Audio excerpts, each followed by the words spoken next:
Обезьяны украли маленького львенка. Но то, что они сделали дальше, действительно шокирует. Дорогие зрители, прежде чем мы продолжим, напишите в комментариях, где вы находитесь.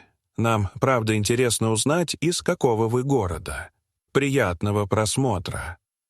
В сердце африканской саванны стояла жара. Воздух дрожал над землей, раскаленный солнцем, и казалось, будто само пространство колышется, как прозрачный огонь. Трещины на сухой почве были похожи на сеть старых шрамов, а ветер шуршал в высокой траве, принося запах пыли и прелых листьев. В этом пыльном, но полном жизни мире рос маленький львенок. Его детство было еще не отягощено опасностями. Каждый день казался игрой, каждое утро обещало открытие. Мать оставила его с братьями и сестрами у подножия утеса. Там, в тени камней, было безопасно. Прохлада хранила их от жары, а запах львицы отпугивал чужаков. Но для малышей сидеть на месте все равно, что для реки перестать течь. Любопытство всегда подталкивало их лапы вперед. Особенно неугомонным был младший. Его глаза горели живым интересом, а лапы словно не знали покоя. Именно он первым заметил в траве яркую бабочку.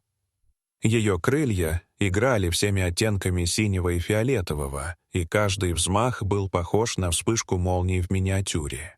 Она кружилась и взлетала чуть выше, будто дразня малыша. Львенок прыгнул за ней, скользнул животом по сухим стеблям, пробирался все дальше и дальше, пока утес с братьями не остался далеко позади. Он не заметил, как оказался у подножия старого баобаба. Дерево возвышалось над саванной, могучее и древнее. Его толстые, искривленные ветви напоминали руки великана, протянувшего пальцы к небу. В кроне гомонила стая обезьян. Визг, смех, шелест листьев, стук веток. Для львенка это было новое зрелище. Обезьяны заметили пушистого звереныша почти сразу. Для них он был странным созданием. Хищник, но слишком маленький, чтобы внушать ужас. Любопытство переселило осторожность. Несколько смельчаков ловко спустились вниз. Пока львенок раздумывал, стоит ли бежать, одна обезьяна молниеносным движением подхватила его и утащила вверх. Мир перевернулся. Под лапами исчезла земля. Вместо нее оказалась шероховатая кора. В лицо ударил запах листвы и фруктов, уши заложило от криков десятков обезьян. Сердце львенка колотилось, он зажмурился, но его крепко держали. Сначала он отчаянно вырывался, скалился, визжал, царапался. Но обезьянам это не причиняло боли. Наоборот, они словно исследовали его. Одни тянули за уши, другие щекотали хвост, третьи рассматривали мягкие подушечки лап. Любопытные морды приближались так близко, что львенок чувствовал их теплое дыхание. И вдруг ему протянули кусочек манго. Сначала он фыркнул и отвернулся.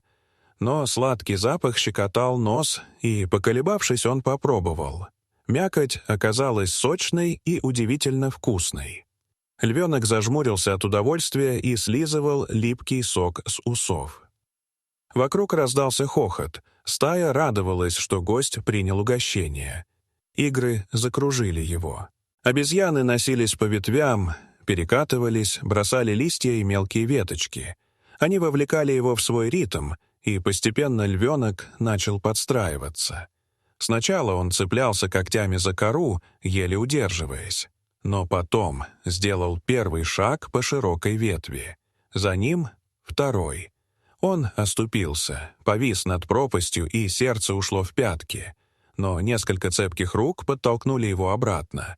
Визг радости разнесся по долине, и малыш почувствовал странное тепло, будто его поощряли за смелость. С каждым движением он становился увереннее. Он пробовал перепрыгивать с ветки на ветку. Пусть прыжки были неловкими, но вокруг всегда звучала поддержка.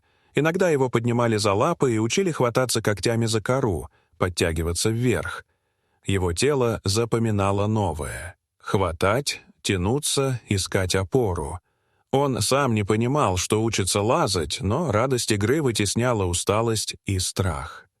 К вечеру шерсть его была спутана листьями, усы липли от сладкого сока, лапы дрожали от усталости, но глаза сияли.